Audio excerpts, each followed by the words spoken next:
हर हर महादेव, जय माँ गुरु। आज मैं बिंदेश्वरी भैया की कहानी लेके आई हूँ। बिंदेश्वरी भैया को तो आप लोग जानते ही हैं, जो सरकार बाबा के जो नाना नानी थे, बिंदेश्वरी भैया के बाबा आज ही लगते थे। सो बिंदेश्वरी भैया बहुत छोटे उम्र में थे उस समय, लाइक 12-13 साल की उम्र होगी उनकी। वो अपना कहानी अपना अनुभव साझा किया है उन्होंने सरकार बाबा के लिए। जब सरकार बाबा बाल अवधूत अवस्था में थे, जब उनको उनके गुरुदेव ने आश्रम से निकाला था, तो वो वहाँ से अपने गांव आए थे। अपने गांव आए और वहीं उनके गांव से, उनका गांव जो गुंडी है, वहाँ से थोड़ी ही दूरी पर कुछ मील दूरी पर उनका ननिहाल है सरकार बाबा का। तो वो अपने ननिहाल गए अपने नाना नानी से मिलने, क्योंकि साल में एक आध बार वो अपने नाना नानी से ज़रूर मिलने जाया करते थे। और जब वो अपने नाना नानी से वहाँ मिलने गए थे, उस समय नाना नानी उनके बहुत कमज़ोर अवस्था में थे, मतलब बहुत बूढ़े हो चुके थे। तो सरकार बाबा अक्सर वहाँ जाया करते थे। फिर वहाँ से जब आश्रम से जब उनको हटाया गया, तो फिर वो यहाँ नाना नानी के पास आकर के उनके यहाँ रुके। वहाँ पर उनके ननिहाल में एक बगीचा है। उस बगीचे में एक देवी का मंदिर है। उस देवी के मंदिर के पीछे एक आम का पेड़ है। उस पेड़ के नीचे सरकार बाबा ध्यान, पूजा, भजन, कीर्तन सब किया करते थे। खूब वहाँ लोग जुड़ते थे, दुधवा पान होता था, लोग मस्त रहते थे अपना। बहुत लोग उनसे आकर्षित थे। जो उनको नहीं जानता था वो भी उनको देखने आता था, क्योंकि सरकार बाबा इतने ज़्यादा आकर्षित थे।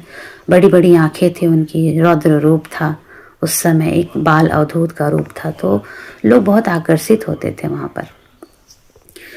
चूँकि वहाँ सरकार बाबा जब आए, बिंदेश्वरी भैया भी गए, उनका दर्शन वर्शन किए, वहीं पर रुके, देखें, और हमेशा जाते रहते थे। तो वहीं उनके साथ एक साधु भी थे, कृष्णा बाबा, अघोरी साधु थे, और वो उड़िया बोलते थे, क्योंकि वो उड़िया थे। तो उड़िया ही भाषा बोलते थे और उनकी भाषा कोई और नहीं समझ पाता था सरकार के अलावा। वहाँ पे बगीचे के पास ही एक पंचायत भवन भी है गांव में। उस पंचायत भवन में सरकार बाबा एक दिन क्या किए, अंदर जा कर के ध्यान, पहले वहाँ बैठा करते थे, फिर बाद में एक दिन सरकार बाबा अपना अंदर गए, दरवाज़ा बंद कर लिए और ध्यान मग्न हो गए। ध्यान मग्न होने के बाद सारे लोग दरवाज़ा खटखटाए, बोले वो खोलने के लिए, क्योंकि पूरे दिन इसी तरह दरवाज़ा बंद है, समाधि में वो लीन है। 8 दिन हो गए, न खाना, न पीना, न कुछ बातें करना किसी से, न दरवाज़ा खोलना। सारे लोग परेशान, 8 दिन तक अंदर कर क्या रहे हैं, इतने ऐसा क्या समाधि में लीन हो गए। वो अंदर समाधि में ही थे। बहुत लोग बहुत तरीके से कोशिश किए दरवाज़ा खुलवाने का, करने का, लेकिन वो नहीं खुला। 8वें दिन सरकार बाबा स्वयं अपना दरवाज़ा खोले, बाहर आए, एक टोकरी भर फल लेकर के, एकदम ताज़ा फ्रेश फ्रूट, एकदम ताज़ा फल। जब सरकार बाबा टोकरी का फल लेके बाहर आए, तो बिंदेश्वरी भैया सोचे, अंदर ये तो खुद ही 8 दिन तक कुछ खाए पिए नहीं हैं, और गांव जैसे देहात, शहर जैसे इस तरह के देहात जगह में, गांव जैसे जगह में इस तरह का इतना स्वच्छ, सुंदर, ताज़ा कहाँ से फल आ गया। और अंदर से लेकर के आए, तो अंदर तो ऐसा भी नहीं कि कोई रास्ता और कुछ है कि कोई दे दे, पकड़ा दे, ऐसा। और इतना सारा फ्रेश फ्रूट था उसमें, सेब, केला और भी सारे फ्रूट्स थे, फल थे। सरकार बाबा ने उसको सबको बांटना, आके बाहर कुर्सी पे बैठ गए, कुर्सी पे बैठ करके ऐसे सबको एकदम प्रसन्न मुद्रा में बांटने लगे और सबको बांटे। उस समय बिंदेश्वरी भैया का ये एक्सपीरियंस था बाल अवस्था का, कि आखिर ये खुद ही बिना खाए पिए इतने दिन तक इस रूम में बैठे रहे, समाधि लीन थे, तो इनके पास ये सब फल, ताज़ा फ्रूट कहाँ से आया, कैसे थे ये। तो ये भी एक अद्भुत कहानी थी, अद्भुत लीला थी उनकी। उस समय की सरकार बाबा की एक अद्भुत बात ये भी थी कि उस समय सरकार बाबा बड़ा अलौकिक दृश्य में दिखते थे। उनका जो पहनावा था ना, बिल्कुल डिफरेंट था, अलग था।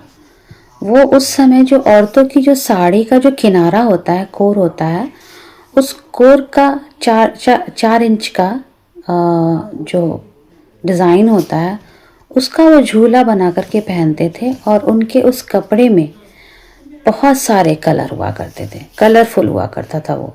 उसमें लाल, पीला, हरा, बैंगनी हर तरह का कपड़ा कलर होता था, 3600 रंग उसमें रहता था। तो बहुत समय तक वो उस झूला को पहना किए सरकार बाबा। और उस समय उनकी आयु मुश्किल से 15-16 साल की थी। सो मैं आशा करती हूँ आप लोगों को हमारी ये कहानी पसंद आई होगी, बाबा की लीला अच्छी लगी होगी, सरकार की लीला पसंद आई होगी। सो कृपया करके मेरे पेज को फॉलो करें और मेरी कहानियों को और भी दूसरों लोगों के साथ शेयर करें जिनके पास समय नहीं है किताब पढ़ने का, वो मेरी कहानी सुन सकते हैं। अभी के लिए मैं आपसे विदा लेती हूँ और फिर से आऊँगी नई कहानी के साथ, नई लीला के साथ। और मैंने अपना एक व्हाट्सएप चैनल भी बनाया, आप उससे भी जुड़ सकते हैं।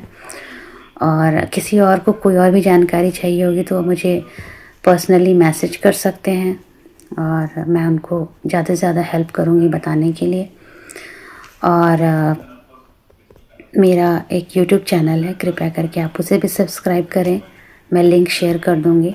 अभी के लिए हर हर महादेव, जय मां करो।